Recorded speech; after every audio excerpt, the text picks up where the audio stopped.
Good morning. Bob the Canadian here with another league playoff game for you. So this one is between myself and Ira. We both won our first round, so this is still in winner's bracket, so it's kind of not quite elimination, but obviously you'd rather keep winning. That certainly improves your chances of winning. Chances of winning the entire league playoff. Yeah, Bob, winning increases your chances of winning. That's a good point. Aren't you glad you turned in for this educational content? Premium stuff. It's a good thing I went to university. Anyway, there's one for you, Peter. Okay, so we do the bidding. He's the higher bid. He offered me 1 token. I counter-offered him with 2 tokens. He accepts. That's, about the meta. Most people seem to feel around 2 tokens is about correct. I think every now and then I like to scan through and see what people have accepted so far. I think the lowest I've seen is 1 token, and then there's been a lot of 1 token in a ring, a token in 2 rings, or 2 tokens. I think 2 tokens in a ring is the highest at this point anyway. Like, highest accepted before this match anyway. Okay, so I'm Shadow. He's 3 people, and I do my classic 0 eyes. And I remember he paused before rolling his dice, and it's kind of a heart-stopping moment there of like, oh no. Oh no. It's the 27% no eyes. How much movement he rolls here is just defines so much of how the game is going to go early on. And he rolls only 1 movement. So that's very good news for me. If he'd rolled 4 movement there, that's, to be fair, that's only 1 in 32 that he rolls 4 movement. You could roll 3 movement and maybe use a ring. That's, more likely, but then you're spending a ring and so you don't have that ring to move more and get yourself Gandalf the White later. So anyway, only 1 movement, of course, is certainly bad luck. You would expect 2 anyway. And I have my 2 muster, so I can get Saruman this turn, so I'm quite happy with the start. I draw a card because, I don't know. Maybe I should have planned on using one of these Palantirs. Oh, no, wait. Right, I have 2 Palantirs to use here. Excuse me. And obviously, I can put down Palantir with 1, but then I still have another Palantir and something to do with it. So I draw a card first to see what I'm going to be able to do. So Isengard goes to war, no surprises. So I could get Saruman here, but there's like a chance that he could separate Gandalf, and if he has Mirror of Galadriel, he could use a ring and a Palantir in that, but then he's using a ring and not moving at all against 0 eyes. So maybe I should have just gone ahead and got Saruman. But anyway. He draws a card. Right, I guess he wanted a playable card to use with the Palantir with Gandalf. Interestingly, I just made Spirit of Mordor playable by moving an Isengard regular to Moria. But do you really want to spend that card on that? That would feel a little bit pointless anyway. Like, you're removing probably 1, I guess technically more likely to get 2 hits anyway against this army, which sorry, I have a bit of a stuffy nose. I keep stopping talking here to clear it out. So yeah, you could play Spirit of Mordor here, and I guess that would be a couple hits, and that would help slow down this army and would help you cycle cards. But at the same time, like, Scouts is really useful, especially when I might still be, coming up towards the dew line. Having Scouts to get regulars into Woodland Realm or Erebor is really useful. So personally, I probably wouldn't have played it there either. So I continue moving armies. He moves the Fellowship. In comes Saruman. Elves get mustered a step towards war. Armies keep moving. Elves get mustered another step towards war. I put the Palantir down on the table, and he uses a ring to move again, and so ends that turn. Oh, right. So I pick up Shadow's Length and moving 2 armies too here, which seems pretty cool to me. This was like a weekish ago, so there's a lot I don't remember about how this game goes anymore. Okay, he picks up Kindred of Glorfindel and Horn of Gondor. I allocate 1 eye now because I have to, and I roll a second one. That's not bad. That is like the perfect roll. I think if I played Free Peoples, if I could pick any roll to have for turn 2 every single game, I would probably pick. Well, actually, I guess 4 Ws would probably be even better, but I would probably pick 3 characters at a W. Anyway, like, that seems a very strong opening to me anyway. Because you just want to move as fast as you can, and usually the Shadow player will have put in Saruman by now, so you want to move 3 times and hopefully kill Gandalf and get in Gandalf the White. So that's promising stuff. Okay, so he moves, and he's safe. I muster Sauron down to war. He moves again, and it's a hit, and it's a 1. So Yeah, that is a bit of a tough choice. I think I would probably not take Gandalf just because you're going to move again and almost definitely get hit. And it's almost definitely going to be, you know, likely that you get to remove him. But at the same time, you've moved 4 times and this is only the first time you get hit. So maybe it is safer to not risk not getting Gandalf this turn. I don't know. Yeah, he does lose Gandalf. I play Palantir here for Shadow Lengthens. Right. So it's a bit of a bummer that I didn't have a better second movement to do. Like, I could have brought these guys up to East Rune, but I specifically didn't want to do that in case I drew into Many Kings to the Service of Mordor. And look what I drew. I drew Many Kings to the Service of Mordor, so that's pretty neat. I could have maybe brought these orcs up there, but getting this army closer to Umbar when I have Corsairs in hand already seems good to me. Anyway, so... Okay, so he brings in Gandalf. I'm a little surprised that he did that quickly and that he didn't wait. You know, like, I'm certainly not threatening Day Without Dawn, so there's no reason for him to show that. Like, you can always leave the information in the dark, so I have to worry about whether you might be bringing him in Grey Havens to play Book of Mazarbul or Fear Fire Foes. But then again, I guess I'm not really anywhere close to the dew line right now, so anyway. Right. Okay. This is coming back to me a little bit. So I attack Lorien here because he got the elves so close to war, and he has the token in hand that I could bring this army. I even have the ring, so I had 4 movements, so I could put this army all the way in Old Forest Road this time to go after the dew line, but I guess that's kind of thinking, like, the Fellowship's doing pretty good. Like, they're going to be at 5 steps this turn, and they've already got Gandalf the White, so... I don't know. I guess I was worried about him using the token to muster the elves down, and then next turn, if he has 2 musters, then he gets to muster both of these strongholds stronger, whereas this way, I get to put Lorien under siege, so the elves are at war, and I can bring in the Witch King right now and play Fighting Uruk-hai right now to try to blow up Lorien. So, anyway. There's the Witch King. There's Fighting Uruk-hai. Round 1, I use Dreadful Spells of, Delvery Vorthank, because, you know, it's actually playable, so that's nice. I get 1 hit. He gets 1 hit. I think that's about fair. Maybe slightly worse for him. No, that's about fair for both of us anyway. Okay, so I pick up a character card from the Witch King. Obviously, that's not playable. I might play Great Host here, or I might just rely on no card. I can't remember. Yeah, I go with no card. So I get 1 hit. Kind of wishing I'd had, Delvery on this round anyway.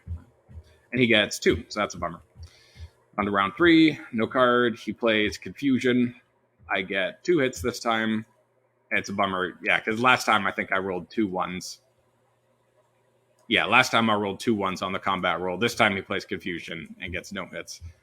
And he calls the elves embarrassing. Yeah. Yeah, so then I press because, I just need 1 more hit, so I might as well keep pressing. And we say no card, no card. And this time I roll 3 1s. And I don't roll any hits. So that's a bummer that I don't get any hits. But yeah, either the round before would have been 2 hits from Confusion, the round after was 3 hits. But this game is just, it's a fickle friend like that sometimes. Oh, so he actually had Spirit of Mordor. I specifically killed the Isengard unit here out of that 1 hit, because I was just thinking to myself, well, this is a pretty fragile army out here, so I might as well make it safe from Spirit of Mordor. And he actually had Spirit of Mordor in hand this whole time. That's pretty wild. Okay, so that concludes, and I get to pick up a strategy card. He moves the Fellowship again, and it's a hit, and it's a 3. So, there's the bummer that, if he'd kept Gandalf, then this wouldn't have happened anyway. Oh, he says random, I draw at Strider. So that's 10 out of 10 best case scenario is drawing Strider there. I think it's the correct play anyway to take a random there at that point. I'm feeling a lot more optimistic about my chances. Now, he's still on 5 movement in 2 turns and has Gandalf the White and hasn't been revealed. So it's still not bad, but losing Strider there is certainly a blow against both your speed and your health. Okay, so I attack Lorien because, of course I want to finish this before Celeborn or Power 2 Great shows up. And I play King is revealed. Right after Strider died, I hadn't appreciated that. Okay, so I take 1 hit because 4 at 5 is slightly more likely than 5 at 6. Actually, it's significantly more likely. Anyway, but I just rolled a 6 anyway. So, yeah, 1 hit. And now that army's weak enough that I don't need to worry about bringing it anywhere. So we're on to turn 3. Nazgul Search and Monsters Rouse, pretty mediocre cards. He gets Imrahil and there and back again. Fellowship is sad, but not declaring. Yeah. So I allocate 1 eye and roll 2 more, so I'm a little bit bummed about that. And yeah, away goes the Palantir. That makes sense. I bring the Southrons to war because I have Corsairs, right? And the plan is hopefully to blow up Dol Amroth. So I see, the elves are at war, and he has Imrahil in hand. So it's not amazing for me, but I don't know. It's still, it's only turn 3. So there's still decent odds, especially if I try to do it this turn, which I think I can. Because I can muster the Corsairs down, an army movement to move them over, Palantir to play Corsairs, character die to pivot leadership, last army die to attack this turn. So yeah, I can have my full, 8-2 with leadership attacking Dol Amroth this turn anyway. So yeah, Southrons to war, Fellowship moves, they get hit, it's a 1, take the random, and it's Boromir. Fate doesn't love the Lords of Gondor. Yeah, both the randoms, just taking Strider and what's-his-face, Boromir. Okay, so armies move towards Gondor, and he saw me just muster the Southrons down twice with 2 H's, so that is a little bit telling that I have Corsairs, because those could have been used as attacks too if I wanted to go somewhere else. So he plays there and back again, and debates for a while about which companions to bring or not. But either way, that's a strong suit of what you can do when the Fellowship has moved this much without being revealed, is that you could do crazy things like this. Because let's see, 1, 2, 3, 4, 5, 6, 7, 8, plus 1 from the card. Yeah, as long as he's sending a level 2 companion, that's just barely enough movement to get all the way from Rivendell to Dol Amroth. So he ends up sending both captains of the West and leaving the 2 hobbits behind, which is pretty reasonable in terms of, because he gets to separate these and still get their military value for them as he takes them as hits. Whereas, Legolas and Gimli just yeet off the face of the earth when they die. The downside to that is that if you were trying to make yourself safe from reveals, bringing an extra hobbit would mean that you can, kill down to Gollum for these 1 reveals, or both the hobbits means that only the eyes would reveal you. So leaving both hobbits means there's still 1, 2, 3, 4, 5, 6, 7, 8 tiles in there that would reveal him and make him susceptible to, any nasty corruption cards I might like to hit him with, because corruption is obviously more of an issue after you separate some of your meat shield like that. So I'm scared because, with both those captains of the West and with elves at war, I'm a little worried that he wouldn't have put that many companions in there if he didn't have Círdan's to back it up. But he has Imrahil to back it up, which is also pretty strong. So anyway, I think, I've dug my bed of worms. I might as well wriggle around in it. So I might as well try to blow up this stronghold anyway before Círdan's ships show up. Right. And so he moves towards West Horondor and West Emnet, which is it makes sense, because if I don't attack Gondor, then he can use the token to get them to war and then take Umbar next turn. If I attack Osgiliath or if I attack Dol Amroth, then they're at war and he can do it next turn without even using the token. So he's kind of forcing me to waste my time or give him 2 points. So I can spend my time with this army die moving this regular from Near Horad into Umbar and something else, probably bringing up orcs from Nirn. But I'm still a little bit worried about how fast the Fellowship is moving. And yeah, I like to sprint with my points anyway. So I say, you can have Umbar if you want it. I attack Osgiliath. Okay, I thought I attacked Dol Amroth, but I guess I'm attacking Osgiliath. Okay. And I say no card, which I also find interesting. Anyway. Oh, I guess I'm hoping that if he doesn't do it right away next turn, then I can play many kings too to populate Umbar and stump him that way. Anyway, so I attack Osgiliath. He scouts us away to Minas Tirith. Reasonable choice. I get Falthig for the Deep and Stormcrow. He gets Fear Fire Foes and Gwai here. All decent cards. I'm not sure what I chuck here. What did he chuck? Oh, he doesn't have to chuck anything. Never mind. I chuck Falthig, which is a bummer because that's a decent combat card and a decent corruption card, but I don't know. There's decent odds the Fellowship just aren't going to get revealed at all at this point. Like if they draw any of these 5 tiles first, then all of these don't reveal them anymore. And he only has 4 more movement to go anyway, so I don't know, the plan is still full gas military at this point.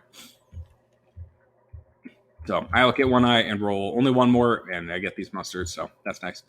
No, he uses a Will of the West to conquer Umbar and defend Rohan, so that's a reasonable choice for sure. Anyway, it's always nice to have those 2 points and threaten them, just to make me play a little more cautiously or force me to defend something else later. So I play many kings now, so now I have that army to threaten the dew line with. Okay, but I'm trying to wrap up Gondor first, it looks like. So he musters some leadership and a regular. I attack Pelargir. No card, no card. I get one hit. He gets one hit. I press. He retreats. I muster up more in Near Harad. Fellowship moves. They're safe. I attack Minas Tirith. Put it under siege. Fellowship moves again. Still safe. I was bummed about that. I was really hoping they were going to get revealed. Just so that I could use Nazgul Search and slow them down even more. Anyway. Muster up in Near Harad. He says, wishes he knew what he was going to roll next turn. Makes a lot of sense. Okay, so he moves. I thought for a while, then he moves again, and he gets hit, and it's a 3. So that is a fantastic roll for hit for him, because now he's safe from cruel weather. Anyway, do hobbits have to separate together? We weren't sure. We take the time and ask, and we get judge confirmation that they do in fact have to go to the same spot. So I think the thought from the creators is that it's a bit more thematic, like in the Fellowship of the Ring, when they have their breaking at the Fords of Rauros, they kind of split in groups, like Frodo and Sam go off this way and Merry and Pippin are carried off, and then the other Boromir's dead and goes down the river, and then the other 3 go off together, so they kind of split in groups anyway. So I think that's why they wanted to say that, like, if multiples are splitting off at the same time, that they all have to go to the same spot together. So that's inconvenient for him anyway,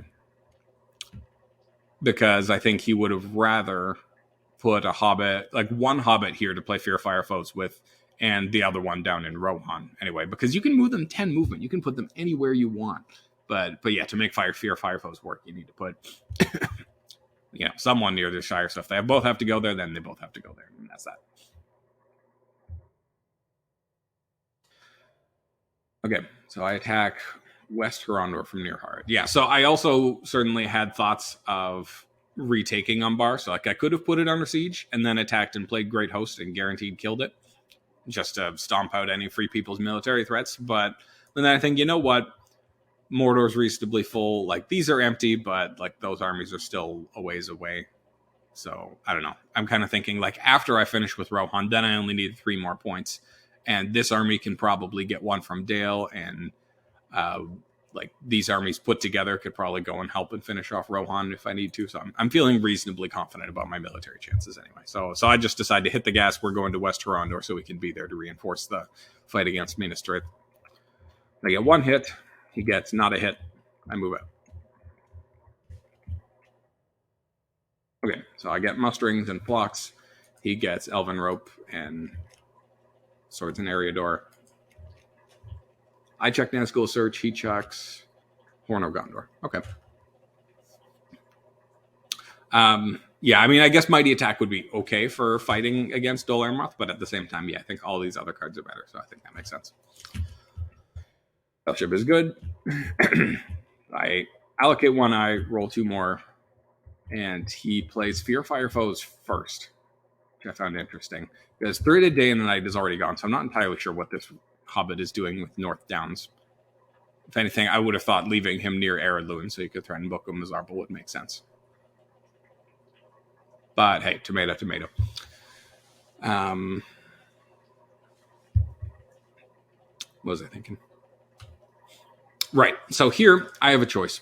I am sincerely tempted to play Flocks of Krebine, because if I draw a tile and it's an eye, not only does that do however much damage for however many hits I rolled, but then it also reveals him, and he has to declare through Moria and Minas Morgul. So then we draw 2 more tiles, which he couldn't even reveal to block at all. So if I hit him and it's an eye, that's so much more corruption damage. And it would make 3 eyes that hit on 5 instead of 6. So I debated about this for quite a while, whether I should play Flocks or not. But in the end, I decided, you know what? If it is a hit, it's probably not an eye. And the difference between hitting at 6s versus hitting at 5s isn't that big. Like, there's still a chance I might hit him at 6 anyway. So I kind of feel like I should just invest all my resources in military and keep running that race, because yeah, it seems reasonable to me. So I go ahead and I just play half orcs on Dol Amroth so that I can hopefully blow it up. He passes. I have another chance to play Phlox, but I've chosen my path and I stick with it. So I'm coming after Dol Amroth. I'm playing a strategy card, so probably Great Host. Yeah, Great Host against advantageous position. I roll 1 hit. He rolls 3. So that's not an amazing start for me. But I can, at least I can still keep 8 units and make it get the Great Host hit. So I press, and I guess I'm not that excited about keeping my 6th leadership because I downgrade the Warg instead of the Oliphant just in case I picked up a Muma kill card, I guess. So I'm playing another strategy card, probably one of the Desperate Battles. Nope, went straight to the Deadly Strife, and he cancels it with Daring Defiance. So that's brutal. That doesn't feel good for me at all.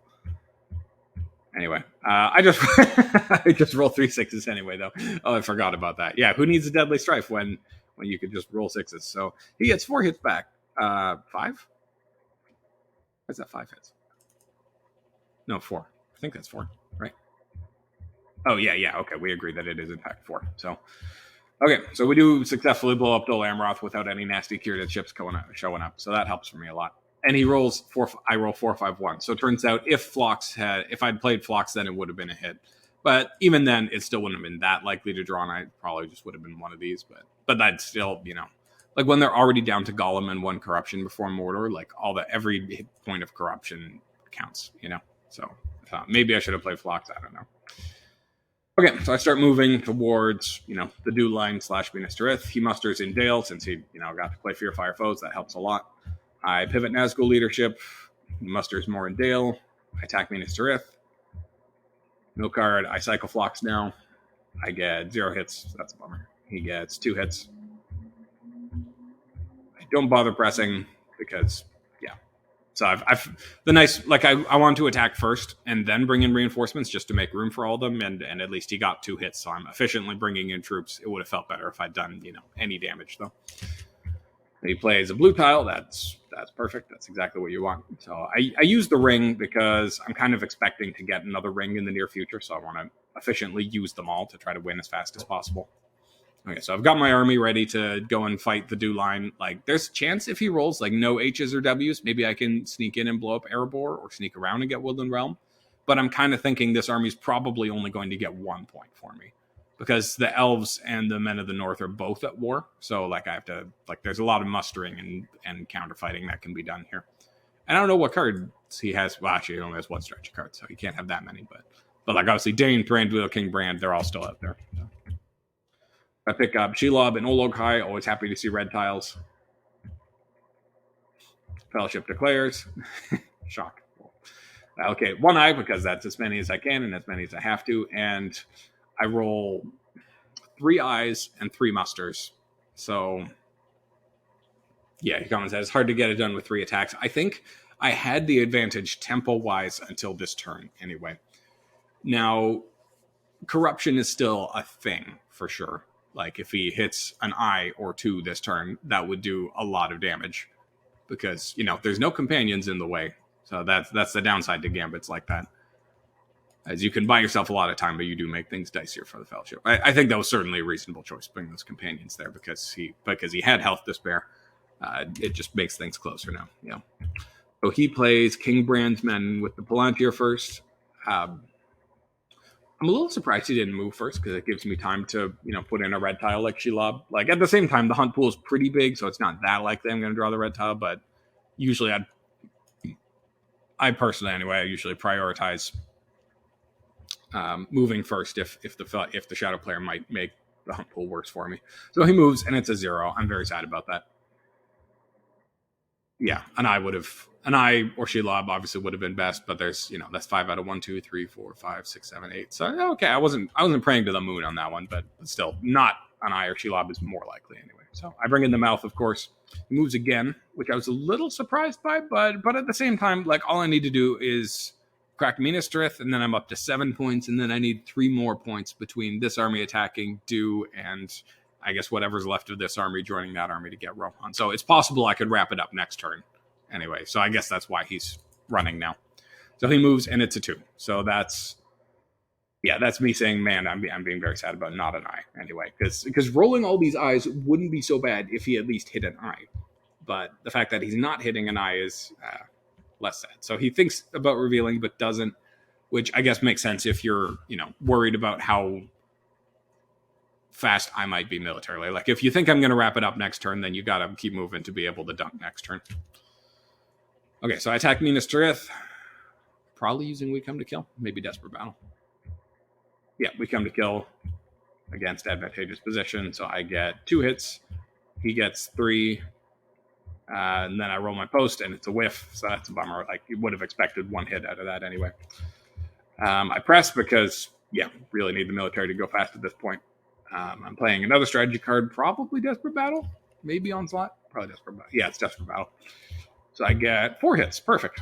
Yeah, and he gets 2 hits back. Yeah, so that's also less than you would have expected. But that army is certainly weaker. Yeah. And yeah, he, says what I've been saying, that there's still a strong chance I can get 3 points next turn. So he uses his token to muster Rohan down, which I think makes sense. Like, between Rohan and the dwarves, Rohan seems more likely to be a target that is useful for him if they're at war. I use Saruman's mustering ability. Why do I do that? That's weird. I guess I'm thinking that I'm not sure which way I'm going yet. I might be thinking just 3 cities next turn.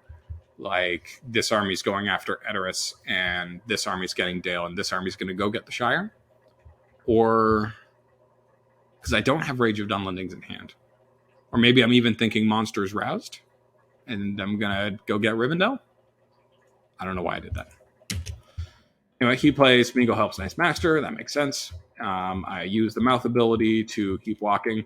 So you can see anyway that I've left Minas Tirith open and Osgiliath is not filled. So that is a classic opening for Paths of the Woses, which, of course, I didn't think he had. It's only turn 6, and it's not like we've been cycling that hard. But at the same time, like, yes, I'm aware that that's a thing. This army is just weak enough that I really wanted all 5 units so that this army could actually threaten taking Helm's Deep by itself. And that's why I start walking these troops over in the hope that they can, cover up these spots and block up Minas Tirith. Anyway, he thinks for a while, and because he's worried about what he's going to roll next turn, he uses a ring to move again, which at the time I was surprised by, but thinking about it more, I think it does make sense, because, what if you do only roll 2 character dice next turn? You really do want to be able to try to dunk next turn. Anyway, so he moves, and it's an eye. So that's a big deal. That's, 7R. Oh, no, right. Of course, that one only just came. So, yeah, 6R. So he goes from 3 corruption to 9 corruption. So it is a lot closer now.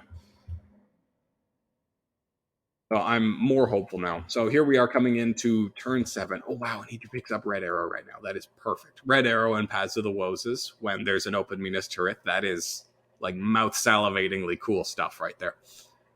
So, anyway. Of course, I'm up to 10 dice now, so that helps. I look at 1 eye, roll 1 more. He rolls that.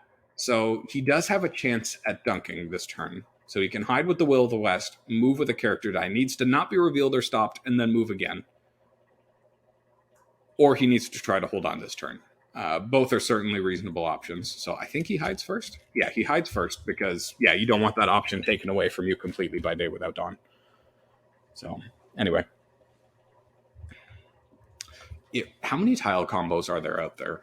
I'm sure he did the math on this because he's really good at calculating stuff on the mortar track. Like, how likely would it be for him to win? So he needs to hit not an eye or Shelob. 2, 1, 1, 0, 2, 3, 0, -1. So he could hit any of those 7 and not these 4. So, 7 out of 11 is fine. But with the 3, you'd have to reveal. So actually not that one either. Because if you don't reveal, you just die. So a reveal would stop you too. And if he hits either of the 2s and takes no damage, not only is, candles or any other corruption tile, corruption dealing thing a risk, but it's scary. But of course, you can't afford to reveal on the next step for any of these. So it's kind of 6 out of however much. My brain isn't. I'm okay at math, but I'm not great at it, you know? Okay, so out of 12, 1, 2, 3, 4, 5 would stop him. So 7 out of 12, and then kind of 6 out of 11. Kind of. Anyway. So that's, not unreasonable. I think that's two 50-50s in a row is 1 and 4, and both of those are slightly better than 50-50. So something a bit better than 1 and 4, but not quite as good as 50% odds anyway. So I chuck a red tile in there because I've done the math on what I need to do to win this turn, and I think I can afford to put this red tile in. I think. I don't even remember what was the plan at this point. I think the plan was... I think this might have actually been a mistake. I think I maybe needed to save this Palantir for playing Black Captain commands. So anyway, so saying this was still Black Captain commands and I still had that as an attack, then I would have 1 with the mouth, 1 with the ring, 1 with the Palantir, 1, 2, 3, 4, 5, 6, 7 attacks. So 1, 2, assuming he probably musters in Edoras with a card because he probably has one. 1, 2, 3, 4, 5, 6, 7. Okay, so that would be just barely enough for this army to attack its way through Rohan, join up with this army from Orthanc, and attack Helm's Deep once. So I think I actually should not have played this red tile here because I needed that attack. But anyway, we'll see what happens. He plays the red arrow, which is the perfect card, I think, for this, because not only do you put troops in Edoras to slow me down and make my life worse, but you're also, mustering Rohan down a step, so that as soon as I walk in here, you're at war and at liberty to muster however you like. So anyway, I muster up in Orthanc because, one is going to be an attack with the mouth and one is an attack with the ring, so I have another muster that I have nothing to do but either play a card or use as a muster with, so having those elites there in Orthanc is helpful for sure. Okay, so I move in towards Rohan, and Rohan is at war now. So now he certainly has Paths of the Woses plans in his mind. So he passes. I use the Mouth of Sauron to walk like that.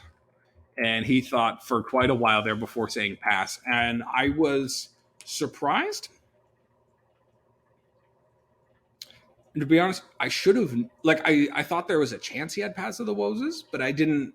I should have been certain, actually, after he passed and allowed me to attack Helm's Deep from here. I guess I was also suspicious of Help Unlooked For anyway. But even then, a Help Unlooked For attack against Helm's Deep with this army is way worse than having this army in Helm's Deep in the first place. So that doesn't make any sense. So I attack Helm's Deep, and I'm excited about it. And he plays Paths of the Woses and moves into Osgiliath. So now I use my ring to walk that regular into Minas Tirith because, I really need... giving him back 2 points for free would be very sad. So he has a couple of options now. I bring these 5 regulars out here just to make it more likely that if he doesn't take it right now, that I can, fight this army and weaken it and bully it away from Minas Tirith. So anyway, he thought for a long time, which is certainly reasonable. And he, like he says, I could theoretically still destroy the ring. The 6 are hurt a lot. Yeah, for sure. For sure did. And I just realized for a moment there, and I shouldn't have said that actually, because I was a little bit tipping my hand that I had Lord of the Ring, but I was just thinking about when I could have played it, and I realized that time he had an eye last turn was the only time they've been revealed all game, because they made their 10 steps without getting revealed, and the first 2 steps on the Mordor track also didn't reveal him because he had Gollum for the 1R. So it's just pretty remarkable being on step 3 on the Mordor track, having only been revealed once all game. Anyway, so he does this, which is a pretty cool move. So what he's threatening here, because he still has a ring, and I do not, is he's threatening, since I moved out of Minas Morgul, he can use a ring to walk this regular into Minas Morgul and get up to 4 points and win with the Free People's Military win this turn. So I can either try to defend that, which, if I didn't have Black Captain commands in hand right now, would be impossible, because I already used a ring and can't use another one. And I don't have any musters or army movement, so these guys don't work. So I could use the Black Captain commands right now to pivot leadership and attack the South Athelian regular, and the game would carry on as normal. Or, I guess in theory I could try to corrupt the Fellowship right now if I had candles, but that's I don't have candles. That's not an option. Or I can try to get to 10 points myself, because if we both reach our victory point marker, the Shadow wins that. Like the victory condition checklist has Shadow player military victory as the third one you check for, and Free People's military is the fourth one you check for. So if I'm at 10 and he's at 4, I win. So the other option is I attack Helm's Deep once and kill it and get up to 9 points, and then I play Black Captain commands and I pivot leadership and I attack Dale and I take that point and I get to 10 points. So after doing my own bit of number crunching and thinking, I decide to go with that plan. So it's crazy when you literally, the game will end now. Either way, it either he wins the battle for Helm's Deep and or Dale and wins the game, or I win both those battles and I win the game. It's pretty rare to have it actually 100%. The game will end one way or the other. Usually it's kind of like this player might win this way or it might carry on this way. Like if the Fellowship is trying to take their last step and they either succeed or they die, but then there's also that red one in there that would stop them and the game would keep going, So anyway, but this is like 100%. The game will end one of these ways. So I attack Helm's Deep and I decide to play Desperate Battle here because I feel like it won't be that helpful in my fight against, Dale. And I would like to cycle for a different card that might help more, like the other Swarm of Bats would be great. Or did I already play it? I can't remember. No, I've had the Swarm Bats in hand for a while. That's why I was thinking it might. Anyway, so ideally, I'd rather cycle a character card because there's more character cards out there that would help. But clearly, I want this one to play, and that's a fantastic card for while I'm fighting against them. And so is that one. So anyway, so I get my one hit. He gets not a hit back, but that battle wasn't really the important one that was going to decide the game. So he spends a ring, and he does his usual walking in, like that. I say usual, like what he clearly was planning on doing anyway. So he has conquered Minas Morgul and Umbar and is officially at 4 points, and there's no way I can take him off of those 4 points. So, of course, I play Black Captain commands. I bring every bit of leadership I have over to the Southern army, and I'm attacking Dale. So like I said, here we go. 100%. Either I win or he wins, depending on this battle. So I lead with a character card because there's more character cards out there that are helpful for a situation like this than strategy cards. So I could have led with Swarm of Bats here instead, which would also be a good option. But I lead with that one because there's Dread and Despair out there, which would be amazing for this, or They're Terrible, Cruel as Death, Black Breath even would be okay. So a lot of cards that are okay for that. So I think doing number crunching, like I am slightly favored to win this with the leadership pivot.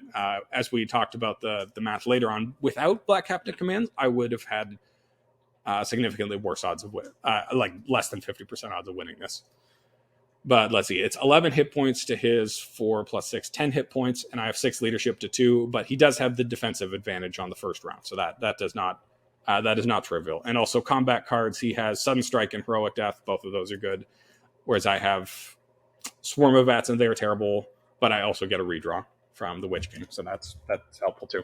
So he plays Sudden Strike and I play They're Terrible. So his Sudden Strike whiffs relief, and I roll 2 6s, which is I think slightly above what you'd expect. Actually, no, I guess with the They're Terrible roll, I think 2 hits is about what you'd expect. So anyway, so I get 2 hits, he gets 1. So that is not an encouraging start for him at all. So I press, stay forever, yeah, naturally. And I cycle into Black Breath. So like Dread and Despair would have been better, but I'm actually quite happy to see Black Breath because I'll probably get a hit on my leader reroll, and getting to take out his leadership when there's still this much fighting to go is significant for sure. Okay, so I play Black Breath, he plays no card. I get 4 hits plus a leader, so that's unlikely and very good for me. But I get 4 hits and kill the leader, and I press. And now I'm playing Swarm of Bats, obviously. He plays Heroic Death, so I cancel it. It's a little funky. And I just roll 5 hits, so that's GG. He gets 1 hit back, so yeah, as I say, that's pretty crazily one-sided. Like I said, odds were in my favor for me to win that, just not quite that resoundingly, So But yeah, such is the end of that one. So he says, let's draw 2 hunt tiles because, yeah, that's a haunting thought anyway. Like, what if you had drawn 2 tiles and tried to win that way? It would have been a 9, so it wouldn't have worked. Yeah, because that would have revealed him and he wouldn't have had enough dice to try again. Yeah, oh, right. And I was also excited to hang on to Lure this turn anyway, because actually maybe that's a really good argument for I shouldn't have gambled like this, because I had Lure in hand too, and when you're this close to being dead, like if he moves and hits an eye or a 3 or Shelob that reveals him, then, you know, if he takes 2 damage and is revealed, then I just win. I just play Lure and he's dead.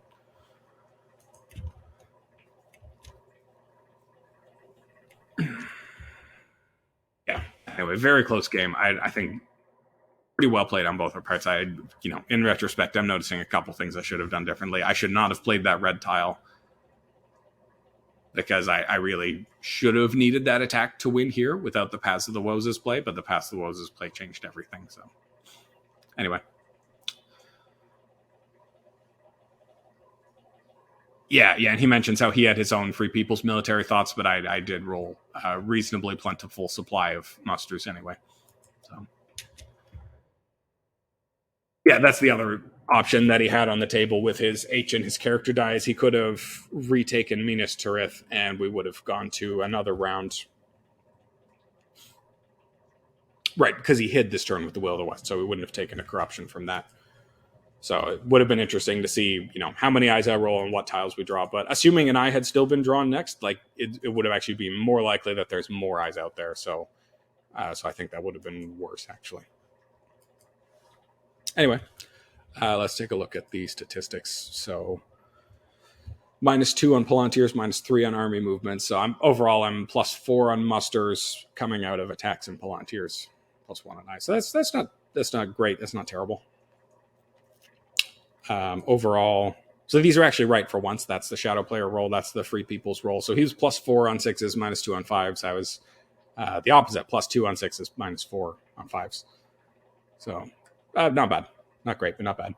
So he's overall +2 on characters, +2 on H's, -2 on P, -2 on M. So just pretty middle of the road luck for both of us anyway.